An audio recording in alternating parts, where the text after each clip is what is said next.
Hi friends, मनुमैनिया study में आप लोग का स्वागत है।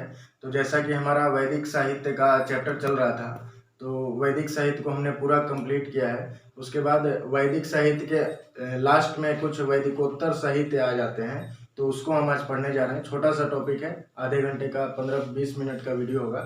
तो इससे काफ़ी सारे ऑब्जेक्टिव कभी कभी पूछे जाते हैं, तो एक बार इससे गुजर जाते हैं तो कहीं भी सवाल है तो हम आराम से सोल्व कर सकते हैं। तो जैसा कि वैदिक उत्तर साहित्य या सूत्र जो साहित्य है, तो इसके टॉपिक से, इसके हेडिंग से हमको कोई मतलब है, इसमें पढ़ना क्या क्या है हम वो देखते हैं। मतलब वैदिकोत्तर साहित्य वैदिक काल के बाद जो लिखे गए हैं वो सारे साहित्य। तो वैदिकोत्तर साहित्य में मूल रूप से वेदांग को पढ़ना है, उपवेद को पढ़ना है, पुराण को पढ़ना है, स्मृति ग्रंथ और महाकाव्य, ये 5 चीजों को पढ़ना है। तो देखिए, तो वेदांग कितने हैं, तो 6 वेदांग हैं। उपवेद कितने हैं, 4 उपवेद हैं। पुराणों की संख्या आप लोग जानते होंगे 18 है। स्मृति ग्रंथ का इसका क्लियर नहीं है कि कितना है, वैसे 38 पद्म पुराण में ऐसा बताया गया है कि 38 स्मृति ग्रंथ हैं। इसके अलावा महाकाव्य तो 2 महाकाव्य है, रामायण और महाभारत। तो आज हम ये सूत्र साहित्य में वेदांग को शुरू करते हैं। तो वेदांग को अगर देखें तो वेदांग वेदों को सही ढंग से समझने के लिए या वेदों की सहायक विद्या या अंग को ही वेदांग कहते हैं। वेदांग कितने हैं, 6 वेदांग हैं। कौन कौन से? शिक्षा, कल्पसूत्र वेदांग, व्याकरण वेदांग, निरुक्त वेदांग, छंद वेदांग और ज्योतिष वेदांग। तो देखिए, शिक्षा वेदांग को शुरू करते हैं। तो वेदों की टोटल संख्या अगर पूछी जाए तो 6। यहीं से एक ऑब्जेक्टिव मिल जाता है कि वेदांगों की कुल संख्या कितनी है, तो 6। जो भी वेदांग है वो सारे सूत्र शैली में रचित हैं। तो पूछे कि वेदांगों की रचना कौन से शैली में हुई है, तो सूत्र शैली में। ये जो शिक्षा वेदांग है, इसमें स्पेशल इसके अंदर जानकारी क्या मिलती है, तो इसके अंदर वैदिक शब्दों का अर्थ बताया गया है। जो भी हमारे वेद हैं, उन वेदों में जो अर्थ हैं, उन वेदों के जो गूढ़ रहस्य या जो गूढ़ मीनिंग्स हैं, उनके अर्थों के बारे में चर्चा किसमें की गई है, तो शिक्षा वेदांग में। इसके अलावा देखें तो शिक्षा वेदांग जो है, इसको स्व विज्ञान या ध्वनि शास्त्र, जिसको फोनेटिक्स कहते हैं, तो ये तो हमेशा पूछता है, ये फेवरेट क्वेश्चन है कि स्व विज्ञान या ध्वनि शास्त्र किस वेदांग से संबंधित है, तो शिक्षा वेदांग से। शिक्षा वेदांग की अगर प्राचीनतम ग्रंथ को देखें तो वामज्य का गायलम, वामज्य लेखक हैं, रचयिता हैं, और ये गायलम जो है यह प्राचीनतम ग्रंथ है किसका, शिक्षा वेदांग का। दूसरा जो हमारा आएगा वेदांग, कल्पसूत्र वेदांग। तो कल्पसूत्र वेदांग को देखें तो इसका जो मूल इसमें जानकारी मिलती है वो है कर्म कांड, आचार विचार का नियम, अर्थात जो जनरल कर्म कांड जुड़े हुए हैं उनके बारे में ये जानकारी हमें देता है। कौन सा वेदांग, कल्पसूत्र। और यह देखें तो शिक्षा वेदांग जो है वह सूत्र शैली में रचित है, उसी प्रकार कल्पसूत्र वेदांग जो है वह गद्य शैली में रचित है। और इसके 3 भाग हैं। कल्पसूत्र के कितने भाग हैं, तो 3 भाग हैं। यहाँ से थोड़ा सा इंपॉर्टेंट होता है, कौन कौन से भाग हैं, तो सौत्र सूत्र, दूसरा गृह सूत्र और तीसरा धर्म सूत्र।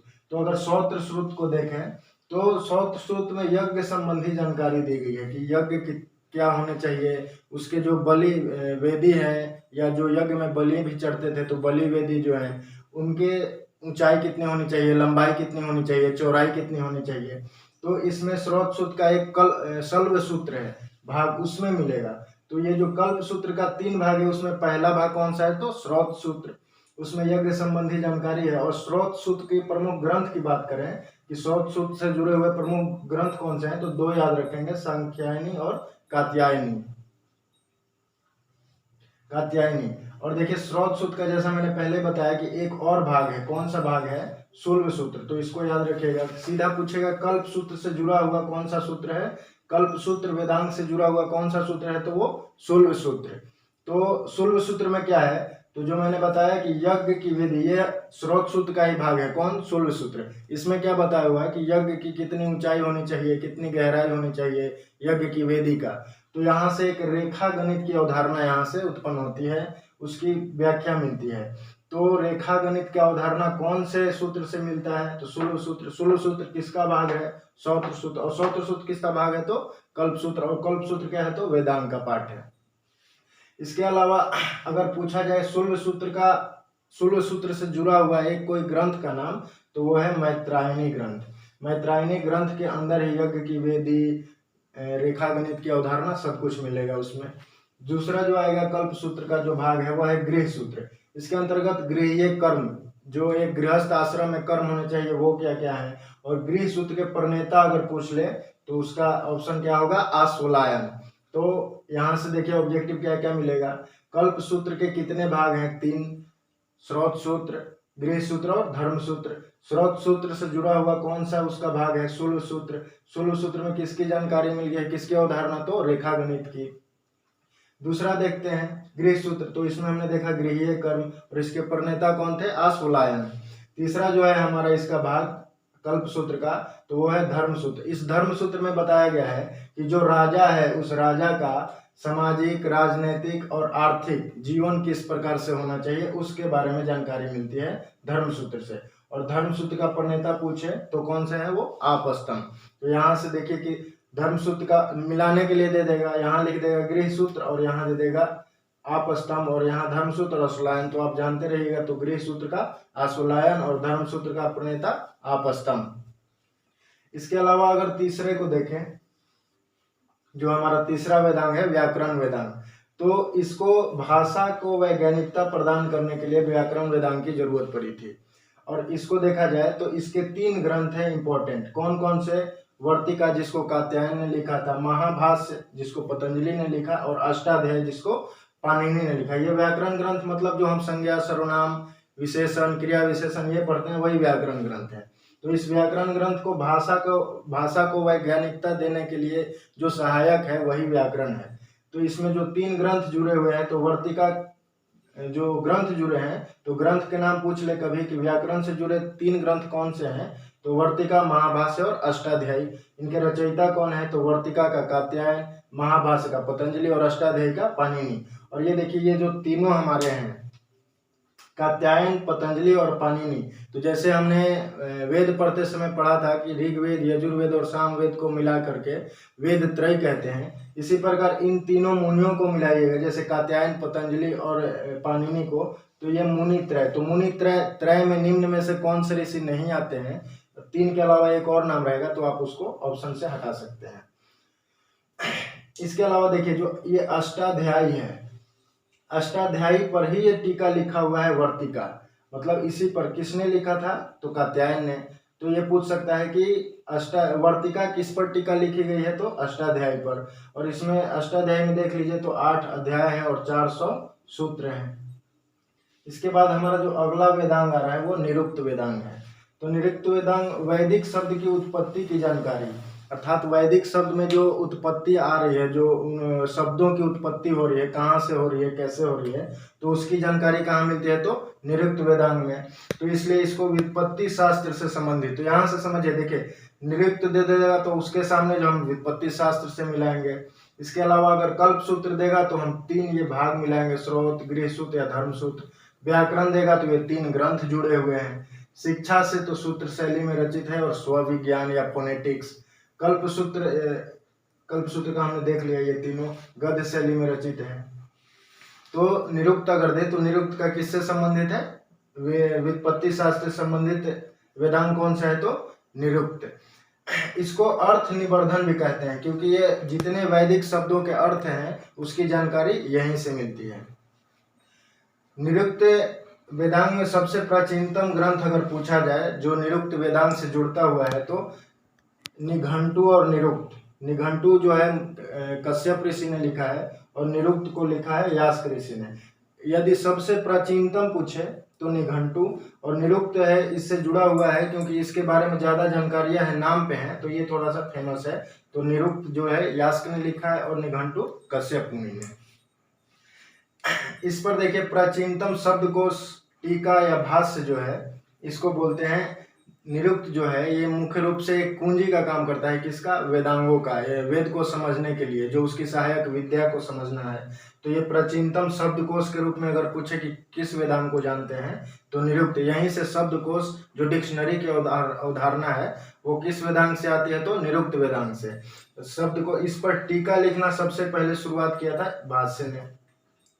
भाषा शब्द का प्रयोग प्रथम ग्रंथ, मतलब भाषा शास्त्र का अगर प्रथम प्रयोग किया किसमें किया गया था, तो वो निरुक्त वेदांग में। और वेदार्थों की कुंजी, अर्थात सारे वेदों के अर्थ इसी के अंदर निहित है।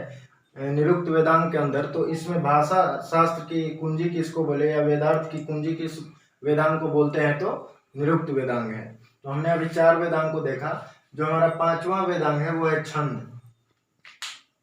तो छंद वेदांग में देखें तो इसमें चतुष्पति, जैसे सबको एक एक ऑप्शन में रहेगा, जैसे शिक्षा रहेगा तो स्व विज्ञान मारेंगे, शिक्षा किससे संबंधित है, स्व विज्ञान से।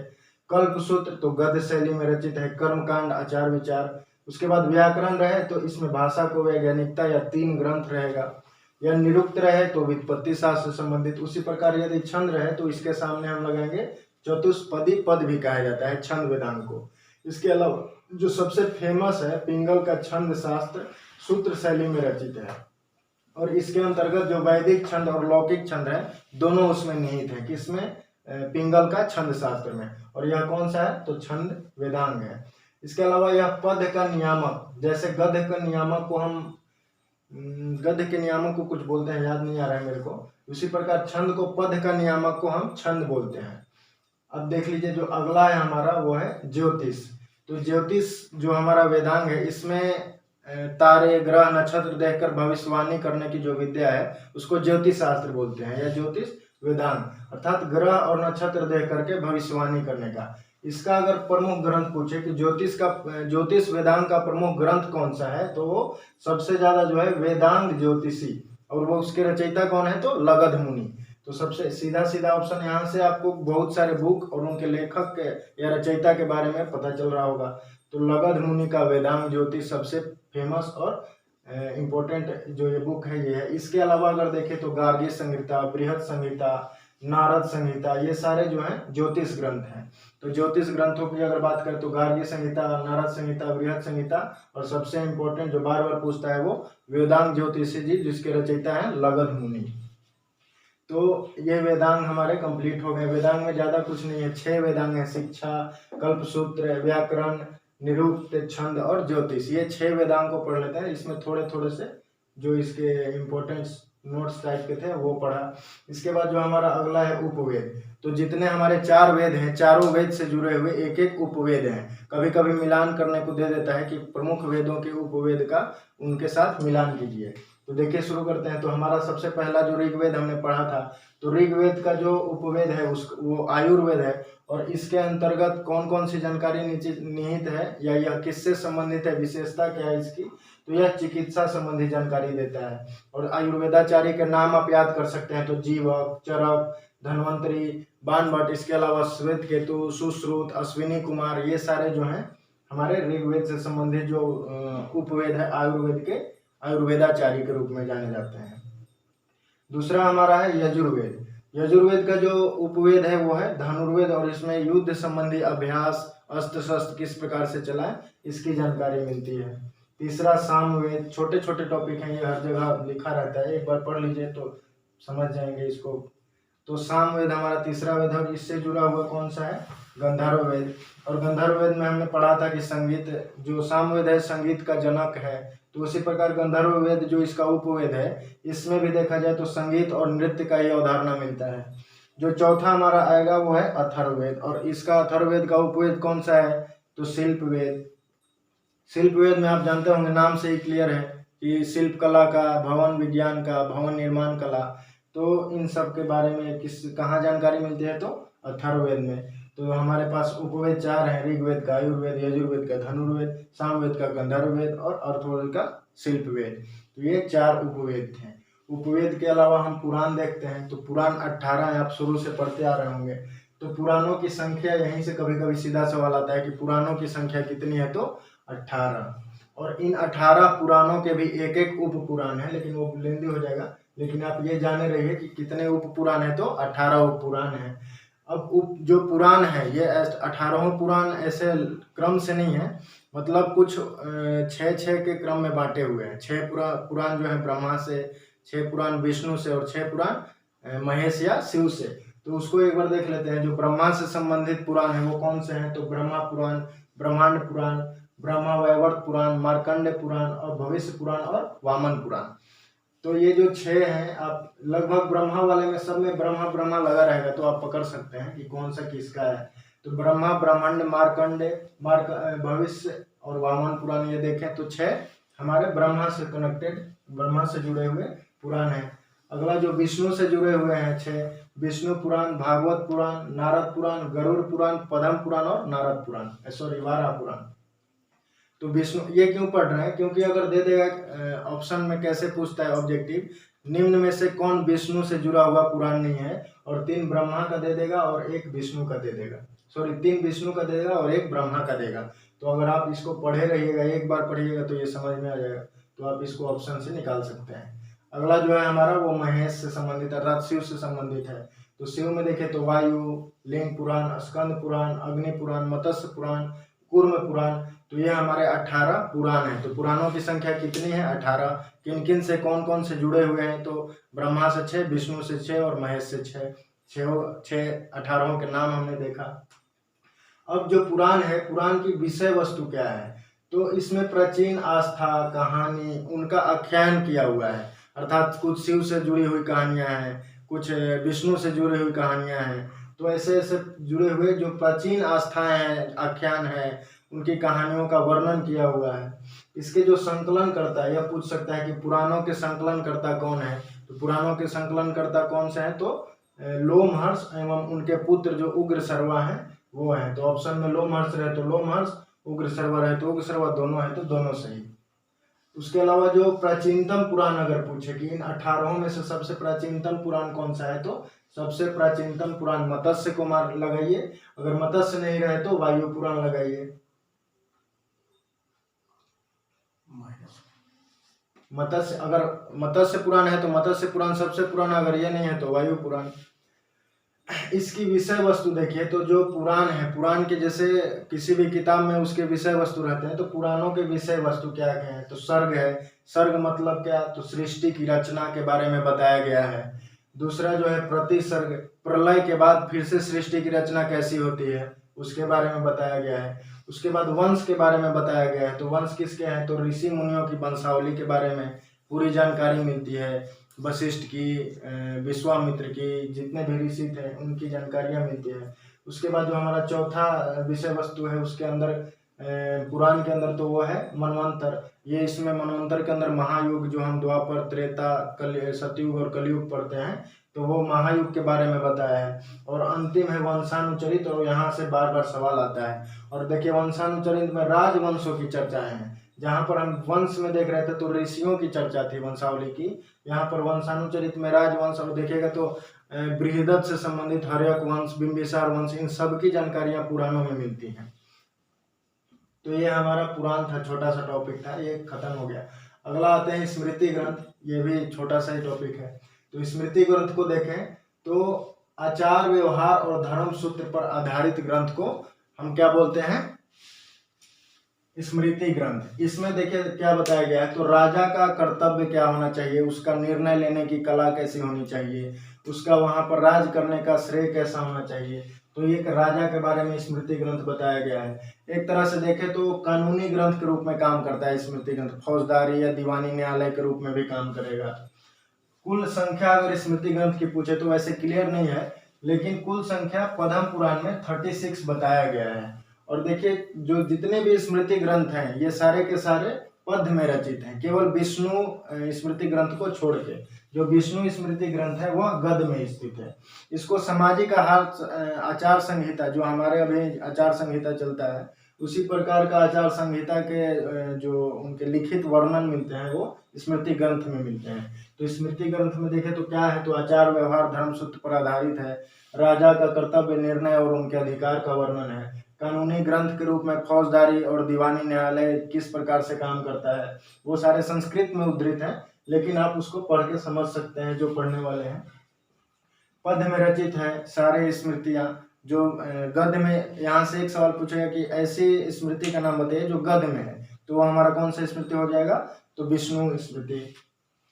सामाजिक आचार संहिता किसमें होता है, तो दे देगा स्मृति ग्रंथ, महाकाव्य, पुराण, वेद, उपवेद। तो आप जाने रहिएगा तो स्मृति ग्रंथ लगा सकते हैं जिसमें सामाजिक आचार संहिता की जानकारी मिलती है। अगर प्रमुख स्मृतियों को देखें तो कम से कम 8 स्मृतियां हैं जिनका नाम कम से कम याद रख लेते हैं। तो पहला देखते हैं मनुस्मृति। मनुस्मृति देखें तो सबसे प्राचीनतम स्मृति है। जिसके अंदर मनु को मानव जाति का पिता बताया गया है। और मनु स्मृति पर टीका सबसे पहले किसने लिखा, तो दो लोग हैं, भारूची और गोविंदकार।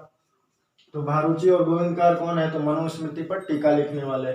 इसके बाद हमारा जो दूसरा है याज्ञवल्क्य स्मृति, ये मनु स्मृति में और देखिएगा तो जो औरतों में बताया गया है, औरतों का, ये लड़कियों के बारे में बताया गया है कि परतंत्र होती हैं, इस सब के बारे में।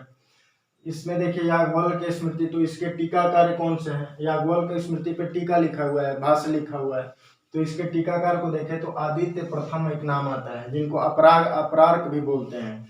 तो ये आदित्य प्रथम कौन थे, तो आप केरल का जब राज्य पढ़िएगा तो केरल के शिलाहार नरेश थे। ये कौन, आदित्य प्रथम, जिनको अपरार्क बोलते थे।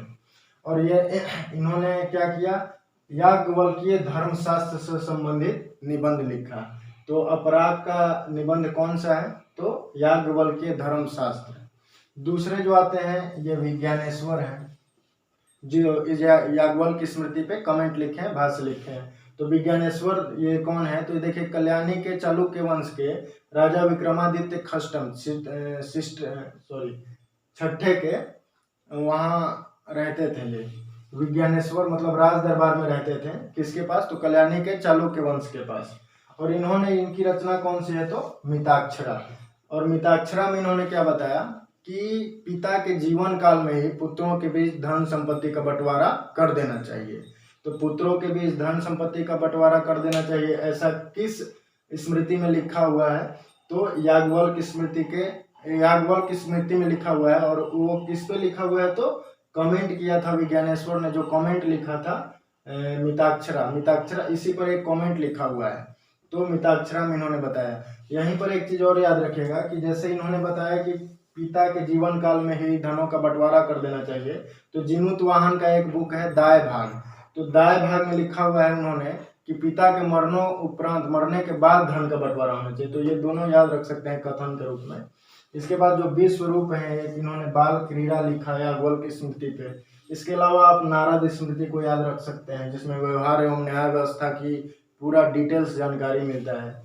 इसके अलावा कम से कम इन स्मृति, मनु स्मृति, याज्ञवल्क्य स्मृति, नारद स्मृति हमने पढ़ लिया।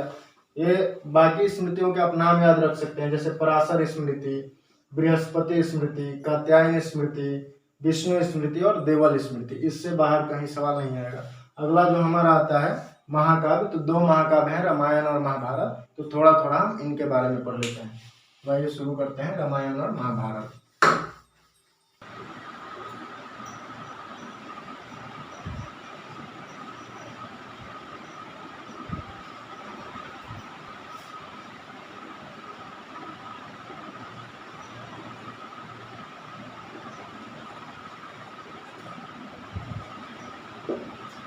फ्रेंड्स, इसको देखते हैं। तो जैसा कि हमने वेदांत पढ़ा था, तो वेदांत में हमने देखा था कि जो 6 वेदांत थे, शिक्षा, कल्पसूत्र, व्याकरण, निरुक्त, छंद और ज्योतिष।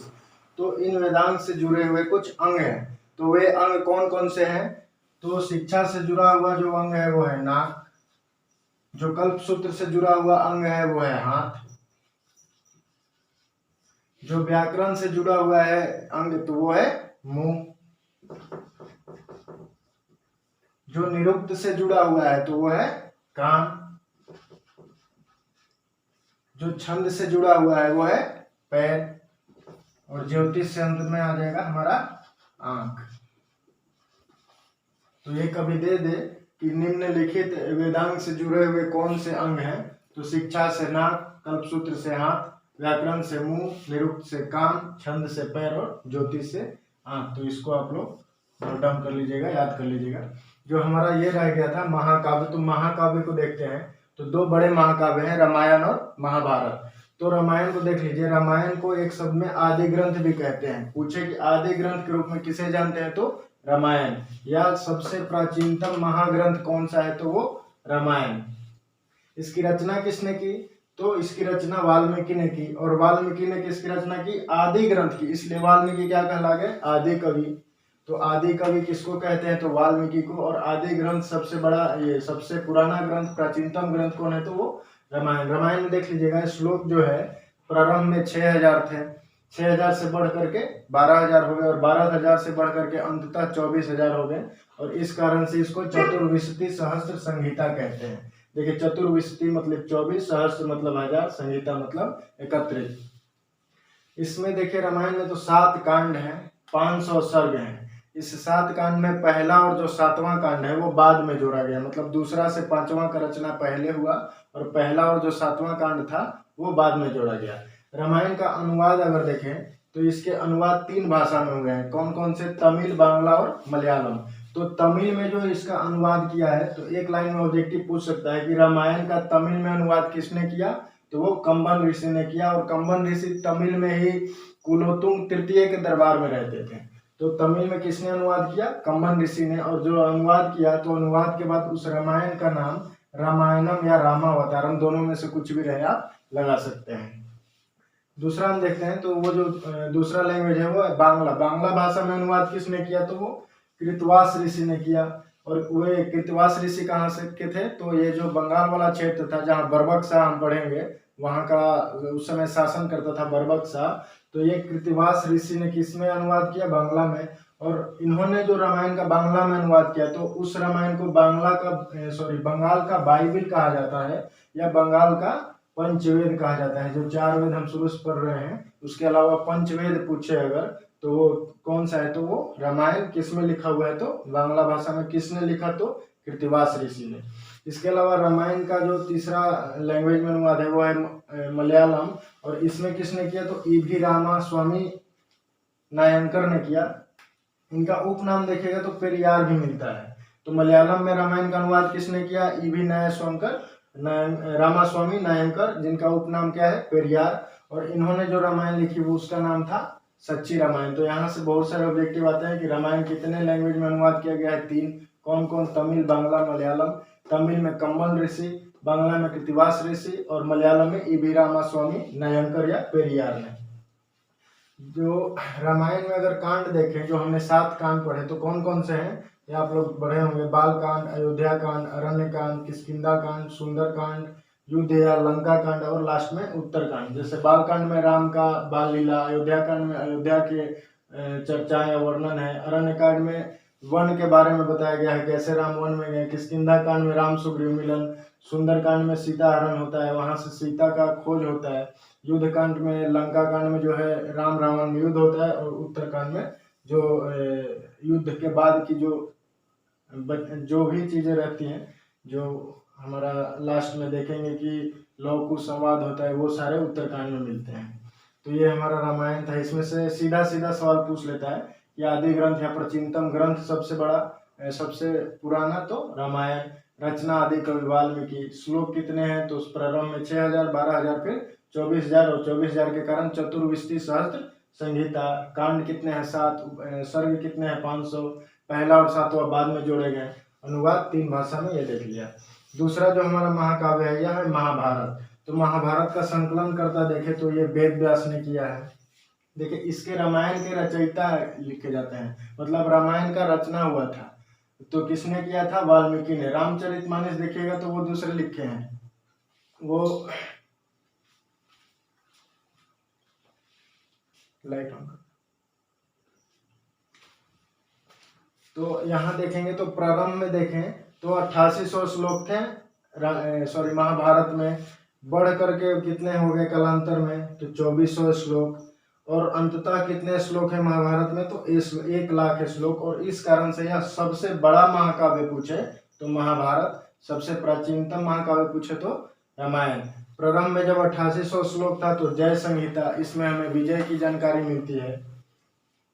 24,000 श्लोक था तो भारत में देखें हम तो भारत की जानकारी, इसमें राजा भरत के बारे में जानकारी मिलती है। अंततः 1,00,000 श्लोक हो गए महाभारत में, उसमें सहस्त्र संहिता उसको बोला जाने लगा। इसके अलावा महाभारत को हमने देख लिया कि सबसे बड़ा महाकाव्य के रूप में है। अब देखिए महाभारत में कितने पर्व या खंड है? तो 18 पर्व या 18 महाखंड है। किसमें? महाभारत में। इसमें सबसे बड़ा, 18 को जानने की जरूरत नहीं है, सबसे बड़ा पर्व कौन सा है? तो वो शांति पर्व है। कौन सा है शांति पर्व? 12वां नंबर पर्व है, जो कि सबसे बड़ा है। कौन सा? शांति। इसके बाद देखें तो गीता की उत्पत्ति का ज्ञान, जो 6वां पर्व भीष्म है हमारा, उसमें गीता की उत्पत्ति का ज्ञान मिलता है। अब गीता को देखिएगा तो गीता को उपनिषदों का सार बोला गया है, उसमें सारांश है गीता का। इसके अलावा गीता में देखिए अध्याय तो 18 अध्याय हैं और 700 श्लोक हैं। और ये जो गीता पर सबसे पहले जो टीका या भाष्य लिखा वो थे कौन, तो शंकराचार्य और रामानुजाचार्य। बाद में आप देखिएगा कि आज़ादी के समय गीता पर बहुत सारे कमेंट लिखे जाने लगे जो स्वतंत्रता सेनानी थे, जैसे बाल गंगाधर तिलक ने गीता रहस्यम लिखा, उसके बाद अरविंद घोष ने एस्से ऑन गीता लिखा। इतना ही नहीं, महात्मा गांधी ने भी ये भगवत गीता लिखा था, लेकिन वो उनके अपने रूप में था। तो इसके अलावा महाभारत के अनुवाद को देखें तो महाभारत को भी 2 लैंग्वेज में अनुवाद किया गया है। कौन से, तमिल में तो पेरुंदियार, तमिल में किसने किया, तो पेरुंदियार ने, और बांग्ला में काशीराम। काशीराम कौन थे, तो नुसरत शाह के दरबारी व्यक्ति थे। तो इतने छोटे छोटे इसमें से ऑब्जेक्टिव पूछे जाते हैं। जैसे रामायण क्या है, तो महाकाव्य है, सबसे पुराना महाकाव्य तो रामायण, सबसे बड़ा महाकाव्य तो महाभारत। इसके लैंग्वेजेस कितने अनुवाद हुए हैं ये देख लेंगे। तो आज की वीडियो में हमने वेदांग, उपवेद, पुराण, स्मृति ग्रंथ और महाकाव्य को देखा। इसके आगे हम नेक्स्ट वीडियो में दूसरे टॉपिक को लेकर आएंगे। अगर वीडियो अच्छा लगे तो लाइक एंड सब्सक्राइब करें। धन्यवाद।